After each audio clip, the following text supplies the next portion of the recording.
아마 오랫동안 비가 계속 오락가락해서 그런가요?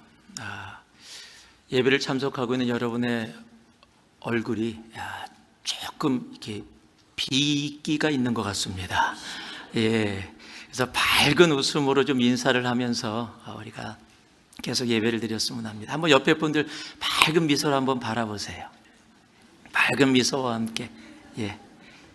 자, 그리고 이렇게 한번 인사를 밝게 좀 해주세요. 옆에 보시면서 당신이 예수님의 제자이십니까?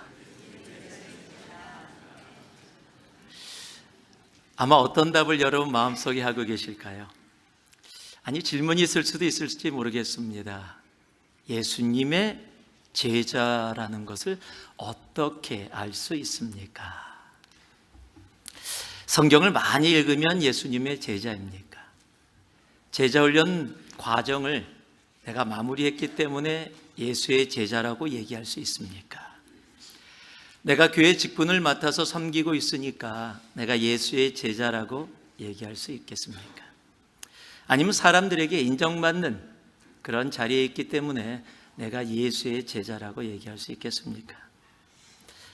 우리가 성경에 이런 말씀이 기록되어 있습니다. 마태복음 7장에 보면 이와 같이 좋은 나무마다 아름다운 열매를 맺고 못된 나무가 나쁜 열매를 맺나니 좋은 나무가 나쁜 열매를 맺을 수 없고 못된 나무가 아름다운 열매를 맺을 수 없느니라. 그러면서 마태복음 12장에 다시 한번 이 이야기를 확실하게 우리들에게 말씀해 줍니다. 나무도 좋고 열매도 좋다 하든지 나무도 좋지 않고 열매도 좋지 않다 하든지 알아 그 열매로 나무를 아느니라. 즉 나무는요 그 열매로 알 수 있습니다. 사과가 나무가 열리면 사과나무고요, 배가 열리면 배나무입니다. 나무를 그 열매로 알듯이 제자는 그의 삶을 통해 알 수가 있습니다. 여러분, 제자의 삶은 파트타임이 아닙니다. 풀타임입니다. 즉 잠시 그렇게 보여지는 삶이 아니라 매일의 일상의 삶을 통해서 알 수가 있는 겁니다. 누구든 잠시 멋있게 제자처럼 보여지는 순간이 있을 수는 있습니다. 일주일에 잠시 교회에서 손들고 찬양하고 하면은 제자처럼 보일 수 있습니다. 힘들 때 눈물 흘리고 가끔 새벽기도 나와서 기도하면 혹 제자처럼 보여질 수도 있을 겁니다. 사람들 앞에 영적으로 보여지는 순간에 꼭 제자처럼 그렇게 보여질 수도 있습니다. 그러나 다시 말씀드립니다. 제자의 삶은 잠시가 아닙니다. 일상입니다. 한 사람의 일상의 모습이 바로 그 사람이기 때문에 그렇습니다. 오늘 말씀은요, 제자의 삶을 사는 바울과 브리스길라와 아굴라의 일상의 삶을 우리들로 하여금 보여주고 있습니다. 잠시가 아닌, 한순간이 아닌 매일의 삶 속에서 보여지는 제자의 삶. 오늘 첫 번째로는요, 사도 바울의 일상에서 보여지는 바로 제자의 삶을 우리들로 오늘 말씀은 알게 합니다. 그것이 한번 따라해 보실래요? 제자는 복음으로 사랑합니다.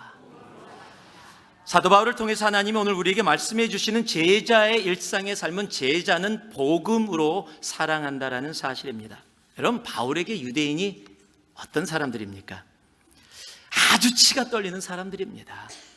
바울이 가는 곳마다 도시락 싸들고 와서 회방하고 정말로 꼴도 보기 싫은 사람들이 아마 사도 바울에게 유대인들일 것입니다. 여러분, 바울은요 처음부터 자신이 유대인이기에 유대인들의 구원을 위해서 최선을 다했습니다. 그런데 해도 변하지가 않습니다. 하나도 안 변하는 정도가 아니라 오히려 사도 바울을 죽이려고 미움을 갖고 달려든 사람들이 바로 유대인들입니다. 여러분, 오죽하면요 사도 바울이 영어로 하면 I had it 그래요. 이젠 됐다, 더 이상은 못하겠다, 나는 너희들하고 상관하고 싶지 않다, 나는 이방인들에게 가겠다라고 그렇게 선포를 합니다. 여러분, 사도행전 13장에 보면은요 이렇게 기록되어 있어요. 바울과 바나바가 담대히 말하여 이르되 하나님의 말씀을 마땅히 먼저 너희에게 전할 것이로되 너희가 그것을 버리고 영생을 얻기에 합당하지 않은 자로 자처하기로 우리가 이방인에게로 향하노라. 이제 내가 너희들하고는 충분하다, 이방인들을 향해 가겠다. 여러분, 이 고백이 언제 이루어진 거냐면 제1차 선교여행 때 바나바와 함께 비시디아 안디옥 가서 유대인 회당에서 말씀을 전하다가 이루어진 거예요.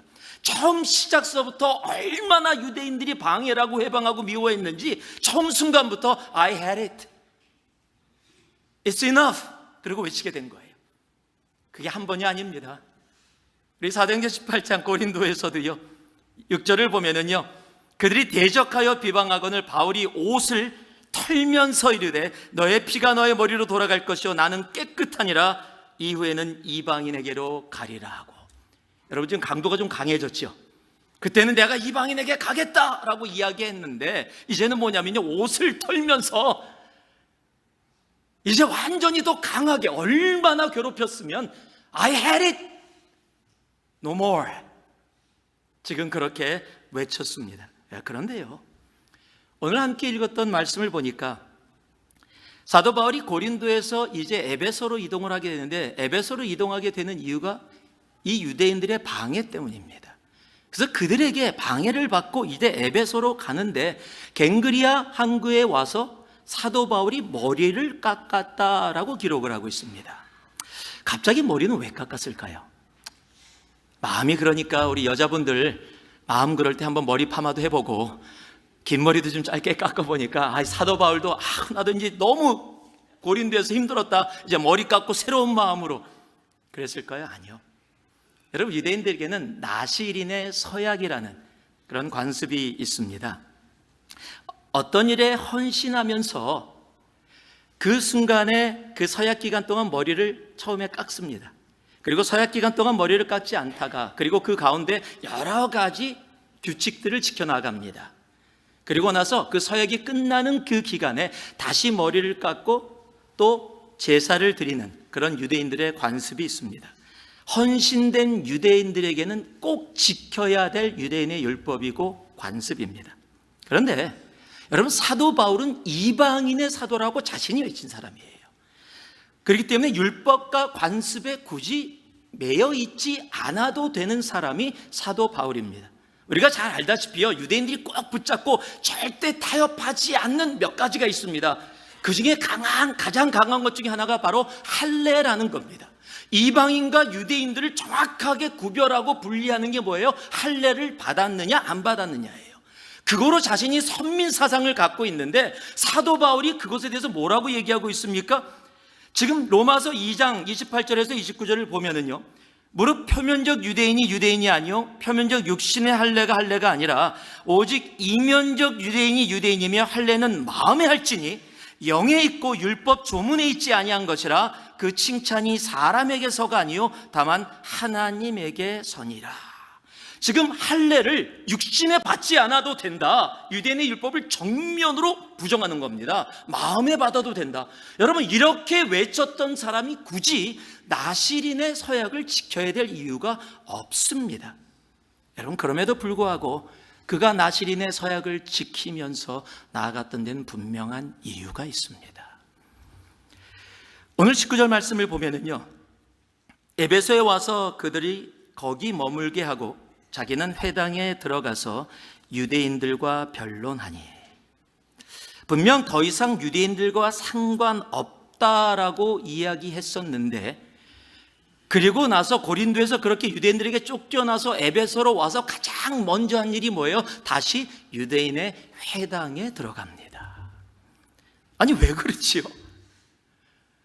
I had it 그래 놓고서요, No more, enough 라고 얘기 외쳐놓고서 왜 다시 오자마자 유대인의 회당에 사도 바울은 다시 복음을 전하러 들어갑니까? 여러분, 사도 바울의 그 마음을 고린도 교회에 보내는 편지에 자신의 마음을 이렇게 담아놨습니다. 그것이 9장 20절에 적혀 있어요. 유대인들에게 내가 유대인과 같이 된 것은 유대인들을 얻고자 함이요 율법 아래에 있는 자들에게는 내가 율법 아래에 있지 아니하나 율법 아래에 있는 자 같이 된 것은 율법 아래에 있는 자들을 얻고자 함이요.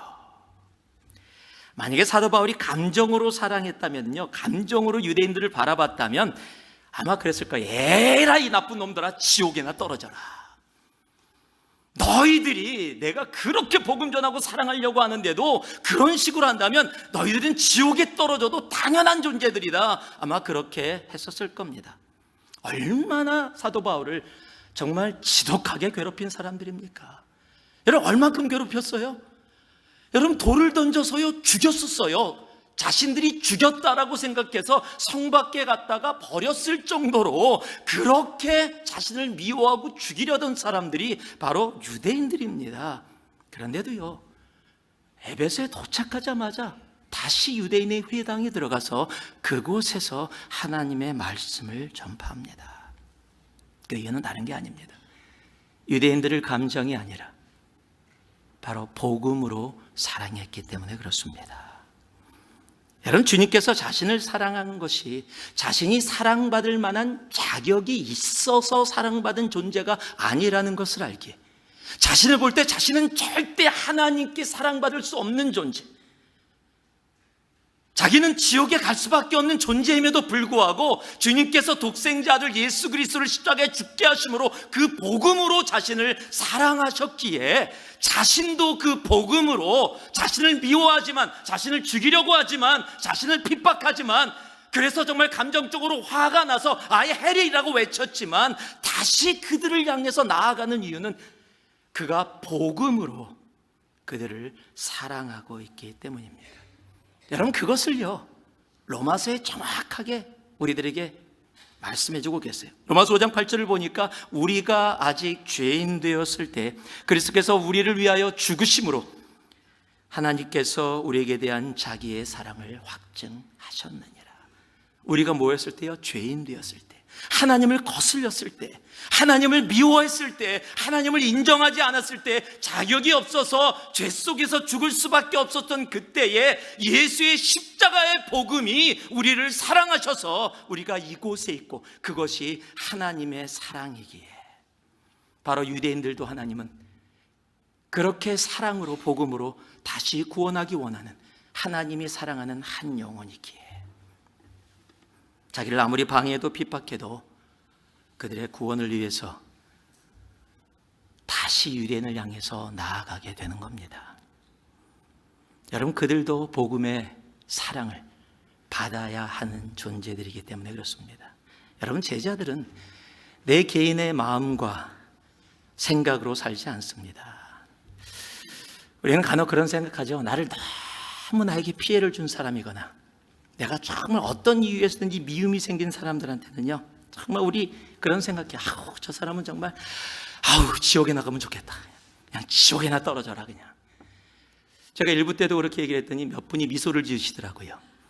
그 얘기는 한 번이라도 생각해 본 적이 있다는 겁니다. 아마 사람이라면 그런 생각 해본 적이 있었을 거예요. 내가 저 사람하고 천국을 가?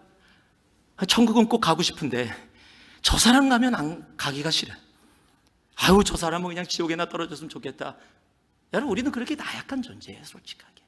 그런 모습이에요. 그런데요, 여러분, 예수님의 제자는 복음으로 사랑합니다.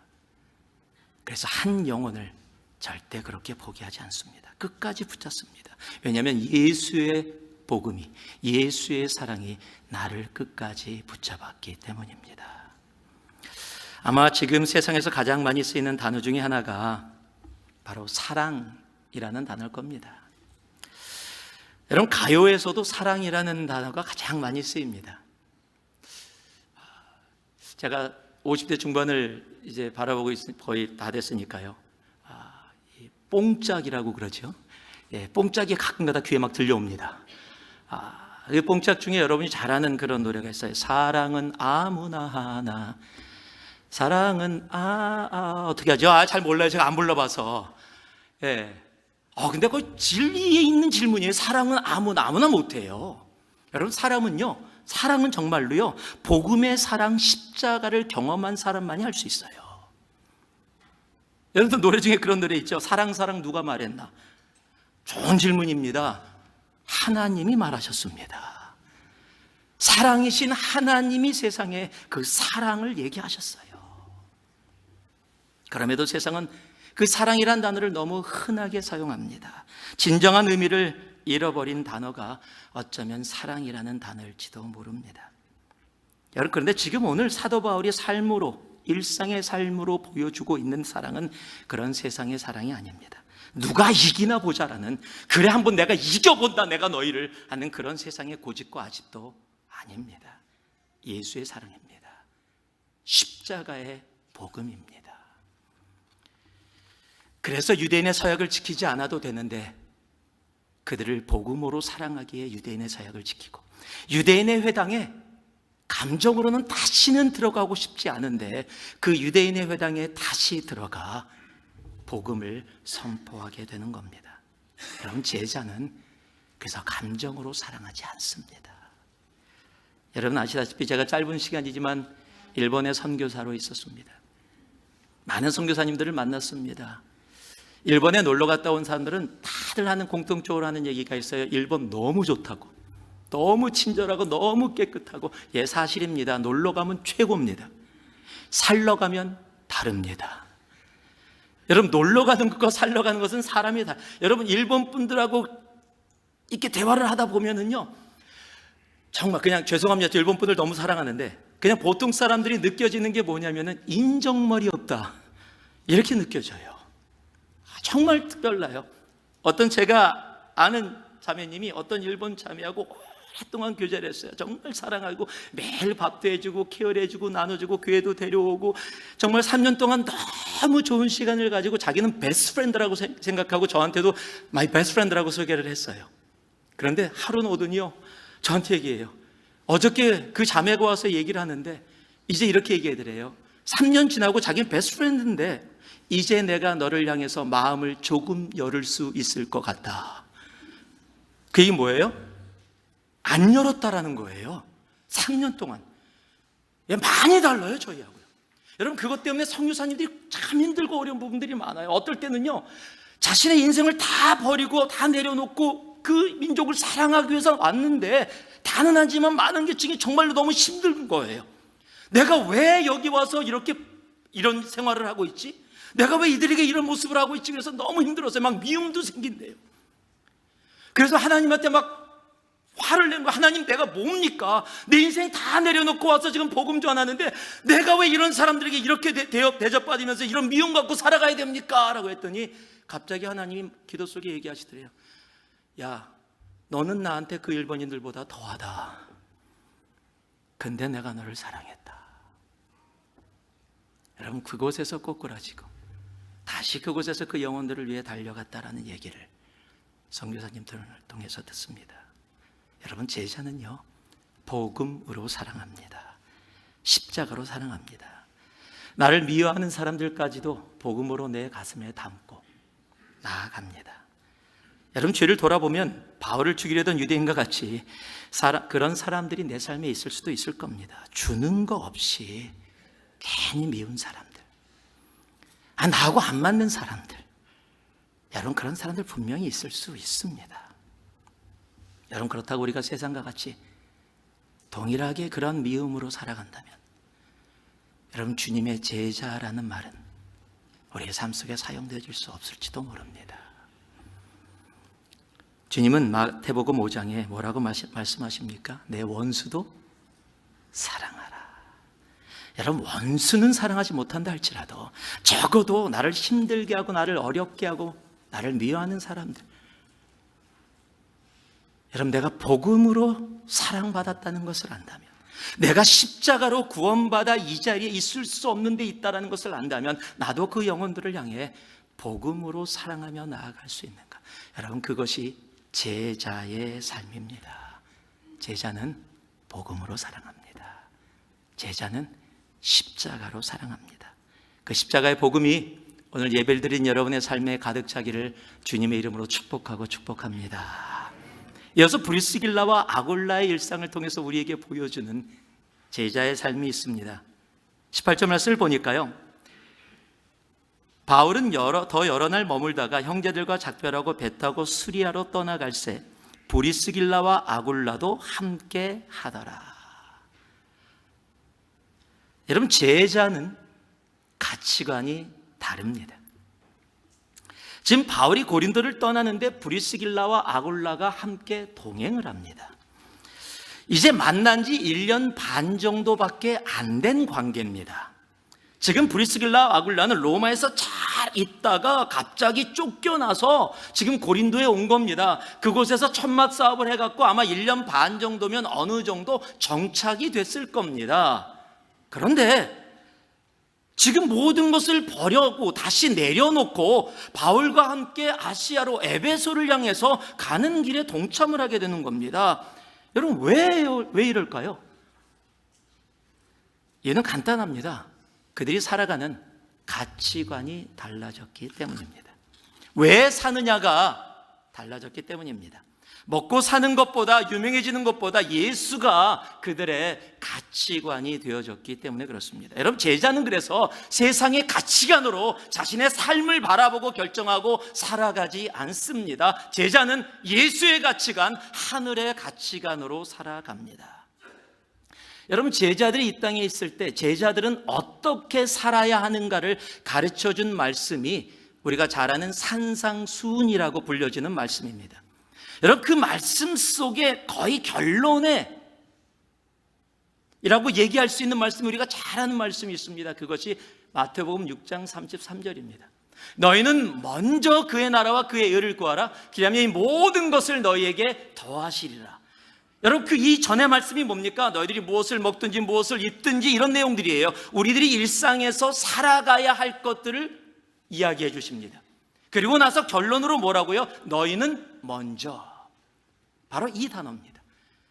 세상은 먹고 사는 일에 먼저 자신의 삶을 담지만 너희가 나의 제자라고 한다면 너희는 먼저 그의 나라와 그의 일, 하늘의 가치관을 먼저 놓을 때 내가 너희들의 먹고 사는 부분까지도 다 채워주시겠다라고 이야기하는 겁니다. 이 먼저가 중요합니다. 바로 제자는 언제나 그래서 하늘을 먼저 놓습니다. 예수를 내 삶보다 먼저 놓습니다. 여러분, 그랬기 때문에 성경에 기록된 이름이 된 것입니다.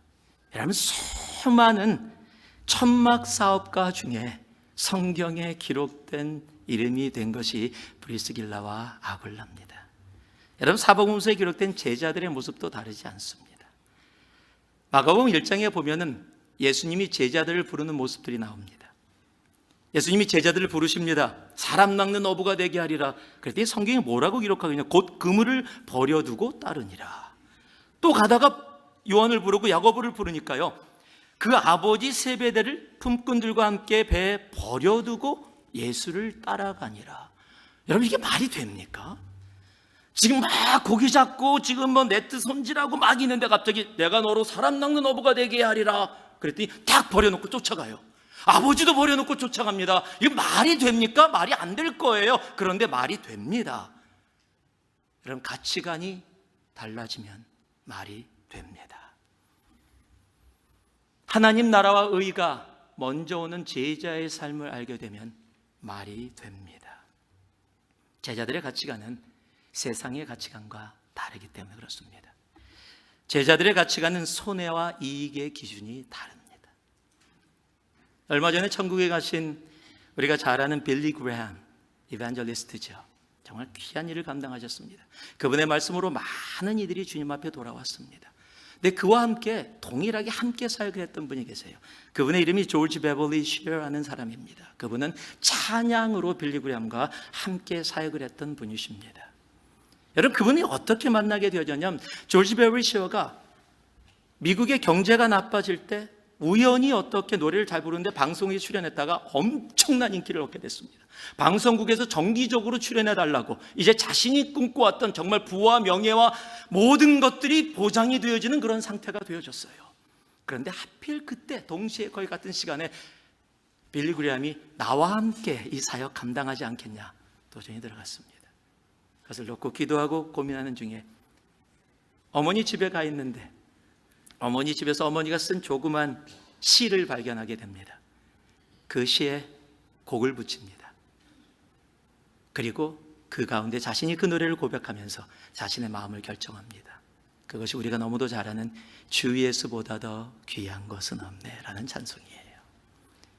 그리고 그는 그가 부른 찬송처럼 그렇게 살아갑니다. 고난과 고통의 길이지만, 세상의 명예와 부귀가 약속되지 않은 길이지만, 여러분, 제자는 하늘의 가치관을 가장 첫자리에 둡니다. 동일한 산상수훈의 제자들을 향한 예수의 가르침을 우리들은 너무도 잘 압니다. 마태복음 5장 39절에 보니까요, 나는 너에게 이르노니 악한 자를 대적하지 말라. 누구든지 오른뺨을 치거든 왼편도 돌려대고, 속옷을 가지고자 하는 자에게 겉옷도 가지게 하고, 오리를 가게 하거든 그 사람과 심리를 동행하고. 여러분, 이게 뭡니까? 이게 하늘의 가치관입니다. 이것이 예수의 가치관입니다. 제자는 세상의 가치관으로 살지 않습니다. 예수의 가치관으로 살아갑니다. 말씀을 마무리합니다. 제자의 삶은 파트타임이 아닙니다. 매일의 삶, 우리의 일상입니다. 제자의 삶은 그래서 잠시 사람의 눈에 보여지는 그런 보여지는 모습이 아닙니다. 제자의 삶은 매일 매 순간 바로 코란데오, 하나님 앞에 서 있는 삶이기 때문에 그렇습니다. 그래서 제자는 감정이 아니라 복음으로 살아갑니다. 다시 말씀드립니다. 제자는 감정이 아니라 복음으로 살아갑니다. 제자는 이익과 손해가 이루어지는 세상의 가치관이 아니라 바로 하나님이 말씀하신 그 말씀이 내 삶의 가장 앞에 서는 하늘의 가치관으로 살아가는 사람들입니다. 하나님은 지금도 그 제자를 삼기를 원하십니다. 그 제자들이 교회 안에 차고 넘치기를 소망하고 계십니다. 그 제자들이 세상 가운데 소금과 빛의 직분을 감당하기를 원하십니다. 여러분께 제가 감히 묻습니다. 여러분은 제자이십니까? 이 질문을 가슴에 담고 이 한 주, 그리고 우리의 삶의 걸음을 옮겨 나아갈 수 있는 우리가 되기를 주님의 이름으로 축복하고 축복합니다. 기도하겠습니다. 사랑의 아버지 하나님,